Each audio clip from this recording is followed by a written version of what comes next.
மக்களே, Velachery railway station ஆப்போசிட்ல இருக்கக்கூடிய இந்த பிரிட்ஜில் நான் பார்த்து ஷாக்கான விஷயத்தை தான் உங்களுக்கு நீ காட்ட போகிறேன். இந்த பாலத்தில் மழை நீர் போகிறதுக்காக வச்சிருக்கக்கூடிய ஒரு பாதையை தான் நீங்கள் இங்கே பார்க்குறீங்க. இதில் எந்த விதமான கம்பியோ எந்த விதமான பாதுகாப்பு அம்சங்களோ எதுவுமே இல்லை.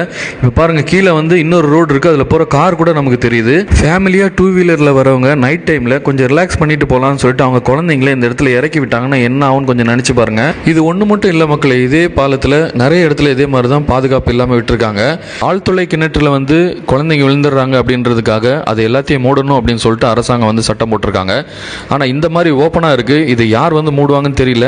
சரி, இதுதான் அப்படி இருக்குது. சரி, மக்கள் நடந்து போகிற அந்த பிளாட்ஃபார்மில் போய் பார்க்கலாம் அப்படின்னு சொல்லி பார்த்தா அது இதை விட மோசமாக இருக்குது. நான் பார்த்த இந்த விஷயத்தை உங்கள் கூட ஷேர் பண்ணணும்னு எனக்கு தோணுச்சு. மக்களை, நீங்களும் உங்களுடைய ஃப்ரெண்ட்ஸ் அண்ட் ரிலேட்டிவ்ஸ்க்கு இந்த வீடியோவை கண்டிப்பாக ஷேர் பண்ணுங்கள். அவங்க இந்த பக்கம் ட்ராவல் பண்ணுறதா இருந்தால் அவங்களுக்கு இந்த வீடியோ ரொம்ப யூஸ்ஃபுல்லாக இருக்கும் நம்புகிறேன். மக்களே, வேளச்சேரி ரயில்வே ஸ்டேஷன் ஆப்போசிட்டில் இருக்கக்கூடிய இந்த பிரிட்ஜில் நான் பார்த்து